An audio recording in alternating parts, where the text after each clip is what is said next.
تحریک انصاف کے سابق رہنما بلکہ ترجمان، اور اگر میں یہ کہوں نا کہ وہ کیا کہتے ہیں اپنا فن خان چودھری، تو یہ غلط نہیں ہوگا، یعنی کہ چودھری فواد حسین صاحب، انہوں نے الیکشن کمیشن کو، ایک دور تھا نا، مطلب وہ لاڑلے کا سٹیٹس تھا ان کی جماعت کے پاس، اور ان کی جماعت کو جو ہے وہ کوئی وہ کیا کہتے ہیں اکھ پٹ کے نہیں دیکھ سکتا سی، تو اس وقت وہ دھمکیاں دیا کرتے تھے ان کے خلاف۔ الیکشن کمیشن کو دھمکیاں دینے اور توہین الیکشن کمیشن کا کیس بھی چل رہا ہے، جس میں فواد چودھری صاحب کو نوٹس کر دیا گیا ہے اور ان کو کہا کہ آ جائیں آپ بھی، اور الیکشن کمیشن نے ان کو بلایا ہے۔ ممکن ہے کہ فواد چودھری صاحب کی جان خلاصی ہو جائے، معافی شافی مل جائے، لیکن اور لوگ بھی اس میں ملوث ہیں، ان کے حوالے سے کیا فیصلہ آتا ہے یہ بھی انٹرسٹنگ بات ہوگی۔ اور جناب ایک اور اہم معاملہ بھی 10 اکتوبر کو الیکشن کمیشن نے ٹیک اپ کر لیا ہے، وہ ہے نگران وزیر اعظم انوار الحق کاکڑ صاحب اور نگران کابینہ میں موجود مسلم لیگ نون کے حمایت یافتہ افراد۔ اس درخواست میں یہ کہا گیا تھا کہ فواد حسن فواد صاحب، ڈاکٹر توقیر شاہ جو کہ پرنسپل سیکرٹری ہیں اس وقت وزیر اعظم کے، اور احد چیمہ صاحب، یہ تینوں شخصیات مسلم لیگ نون کی لیڈرشپ کے انتہائی قریبی افراد میں شامل ہیں، اور یہ تینوں افراد مسلم لیگ نون کی حکومت میں اہم عہدوں پر فرائض انجام دے چکے ہیں، تو لہٰذا یہ چونکہ ان کے قریبی ہیں مسلم لیگ نون کے، تو ان کو ان کے عہدوں سے فارغ کیا جائے۔ نگران حکومت اس بات کی پابند ہے کہ وہ کابینہ میں ایسے افراد کو شامل نہیں کرے گی جو کسی بھی سیاسی جماعت سے وابستہ ہوں، تو لہٰذا اس معاملے پر بھی الیکشن کمیشن نے جو درخواست ہے وہ ٹیک اپ کر لی ہے اور نوٹس جاری کیے گئے ہیں۔ اب دیکھیں کیا الیکشن کمیشن 10 اکتوبر کو کوئی ایسا فیصلہ دیتا ہے جس کے مطابق نگران وزیر اعظم اور کابینہ کے ان ممبران کے خلاف کوئی کارروائی کی جاتی ہے۔ خیر جو ہوگا وہ دیکھا جائے گا، اس کے بعد آپ صورتحال سامنے آ جائے گی، لیکن عمران خان کی چیئرمین شپ جو ہے وہ مجھے کافی خطرے میں دکھائی دیتی ہے۔ اور جناب اب بات کرتے ہیں اہم رہنما کی جسے عمران خان نے غدار قرار دیا ہے۔ اچھا یہ اہم رہنما واقعی بڑے اہم ہے یار، نہ صرف پی ٹی آئی بلکہ ملکی سیاست میں اور طاقتور اسٹیبلشمنٹ میں بھی ان کی بڑی اہمیت ہے، اور یہ وہ شخصیت ہیں جن کی کبھی عمران خان سے اگر وہ تھوڑی بہت ناراضگی بھی ہو تو ان کی ناراضگی عمران خان بھی برداشت نہیں کر پاتے تھے، ان کو اگر کسی کے کہنے پہ وزارت سے ہٹا دیتے تھے تو پھر عمران خان خود ہی ان کو زیادہ پاورفل وزارت جو ہے وہ دیتے رہے ہیں، بلکہ ایک سے زائد پھر دیتے رہے ہیں، اور آج وہی شخصیت عمران خان کی نظر میں غدار ٹھہر رہی ہے۔ اور عمران خان اب ملاقات کے لیے، ان سے جیل میں ملاقات کے لیے جو لوگ جا رہے ہیں ان کے سامنے اس شخصیت کے کردار کو مشکوک قرار دے رہے ہیں اور کہہ رہے ہیں کہ یہ بندہ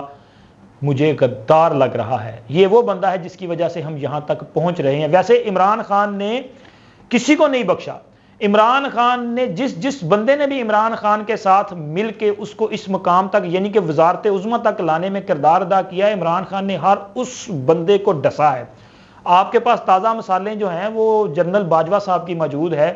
فیض حمید صاحب کی بھی اب انہوں نے کہنا شروع کر دیا ہے، اور اسی طرح باقی لوگ بھی موجود ہیں، اور یہ جو شخصیت ہیں یہ بھی بڑی اہم شخصیت ہے۔ اور جناب ان شخصیت کا نام میں آپ کو بتا دوں کہ یہ ہیں اسد عمر صاحب۔ اسد عمر صاحب کے حوالے سے عمران خان صاحب نے یہ خدشہ ظاہر کیا، اور خدشہ ظاہر کرتے ہوئے انہوں نے بات کی ہے کہ جی یہ جو سائفر کا پورا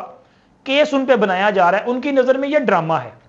اچھا وہ کہتے ہیں کہ یہ جو ڈرامہ سائفر کا چل رہا ہے سارا، اس میں میرے خلاف اور شاہ محمود قریشی صاحب کے خلاف کارروائی کی جا رہی ہے، ہمارے خلاف چلان پیش کر دیے گئے ہیں۔ اعظم خان صاحب جو اس میٹنگ کا حصہ تھے وہ وعدہ معاف گواہ بن گئے، جس پر وہ عمران خان ابھی تک جو ہے وہ حیرت کا اظہار کر رہے ہیں کہ ان کی نظر میں اعظم خان بڑے جو ہے وہ کمیٹڈ بھی تھے اور ایماندار بھی ہیں، تو لہٰذا وہ کہتے ہیں جی مجھے سمجھ نہیں آ رہی کہ وہ کیسے وعدہ معاف گواہ بنے ہیں۔ لیکن وہ کہتے ہیں کہ اسد عمر کے حوالے سے اب تک جو مطلب چیزیں کھل کے سامنے نہیں آئیں، اسد عمر کہاں پہ سٹینڈ کر رہے ہیں، کیا اسد عمر ملزمان کی فہرست میں ہیں یا گواہان کی فہرست میں ہیں؟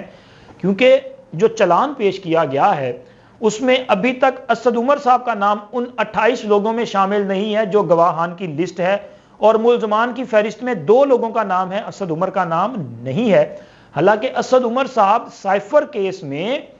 مختلف پلیٹ فارمز پہ عمران خان کے موقف کی تائید کرتے رہے ہیں، ایون کہ وزیر اعظم ہاؤس میں تحریک عدم اعتماد کامیاب ہونے سے قبل جو میٹنگز بلائی گئیں جس میں اہم جو قریبی قسم کے جو تھے نا صحافی، وہ مطلب اپنا یوٹیوبر ٹائپ قسم کے، تو ان کو جو بلایا گیا تھا اس میٹنگ میں بھی اسد عمر صاحب نے اپنی جیب سے ایک کاغذ نکال کے بریفنگ دی تھی کہ یہ سائفر ہے، اس میں یہ کچھ کہا گیا ہے، اور اس کے علاوہ مختلف ٹی وی چینلز پہ بھی وہ سائفر کے حوالے سے عمران خان کے موقف جو ہے اس کو درست ثابت کرنے کے لیے تن من دھن سے جو ہے وہ کام کرتے رہے ہیں. تو لہٰذا ان کا واقع نام نہیں، اور عمران خان یہ سمجھتے ہیں کہ ان کا نام کیوں نہیں ہے،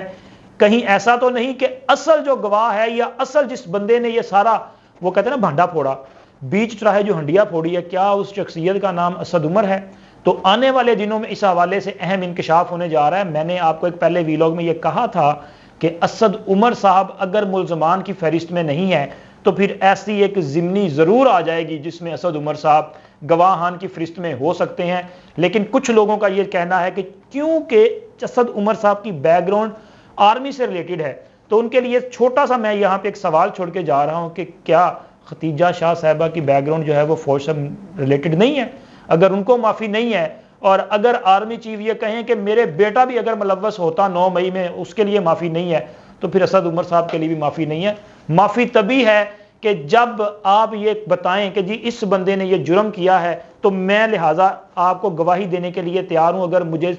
آپ وعدہ معاف گواہ بنا لیں. تو ایک ہی آپشن ہے، اور تو کوئی آپشن بچتی نہیں ہے. اب دیکھیں کیا صورتحال بنتی ہے. اب تک کے لیے اتنا ہی. اللہ حافظ.